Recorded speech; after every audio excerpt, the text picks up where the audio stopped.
Hello and welcome to video 3, Building the Scaffold, Practical Ways to Support Without Taking Over. So you've recognised the social anxiety, you've understood why pushing harder makes it worse. Now you're asking the question I hear most often from parents, grandparents and teachers, but what do I actually do? Today we get practical because understanding is essential, but you also need tools. In the last video, I introduced the idea of scaffolding, the temporary support structure that makes it possible for a young person to take the steps they couldn't manage alone. Today, I want to show you what that actually looks like in real life, at home, at school, and out in the world. Before I give you the practical strategies, I want to share the mindset that underpins them all, because if you get the mindset right, the strategies will make sense. If you skip the mindset, the strategies can accidentally become another form of pressure.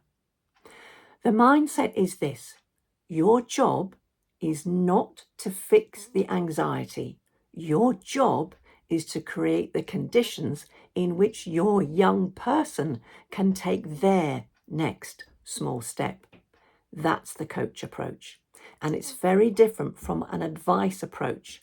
My philosophy, built on over nearly 20 years of working with neurodivergent families, is that the worst vice is advice. When we tell young people what to do, we take away their agency. When we ask the right questions and create the right conditions, we give it back to them. So every strategy I'm about to share is built around that principle, supporting without taking over. First, co-create the scaffold. Don't impose it. The most important word here is with.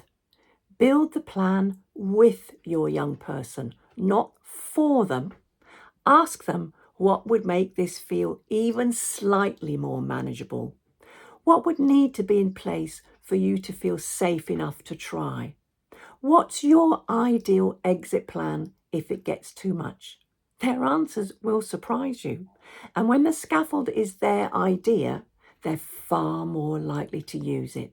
Second, shrink the step until it feels possible. If the step feels too big, it's not the right step yet. I often ask young people, on a scale of 1 to 10, how anxious does this make you feel? If it's above 6 or 7, we need to make the step even smaller. We're looking for the step that sits at about 4, challenging enough to matter and manageable enough to attempt. Third, agree the exit plan in advance. One of the biggest drivers of social anxiety is feeling trapped.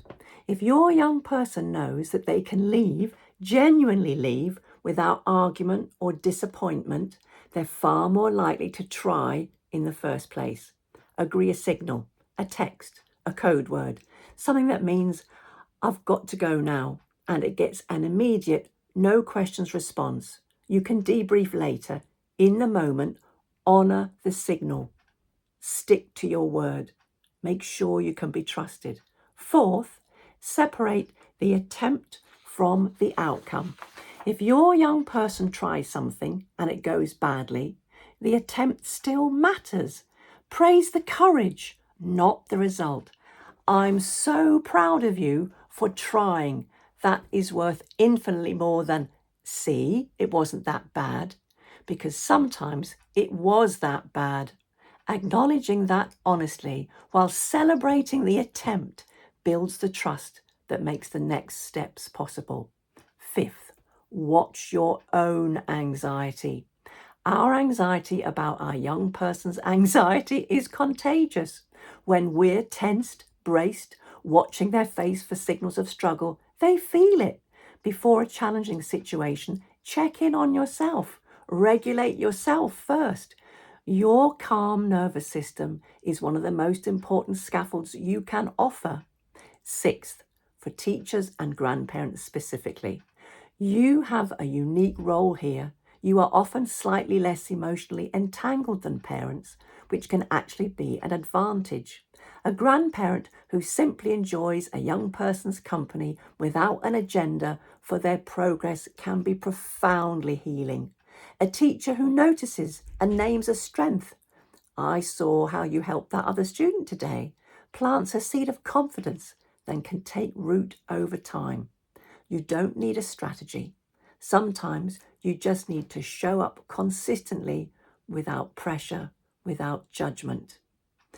The young person I mentioned in the last video, the one whose world had become very small, his scaffold for the charity shop taster session worked like this.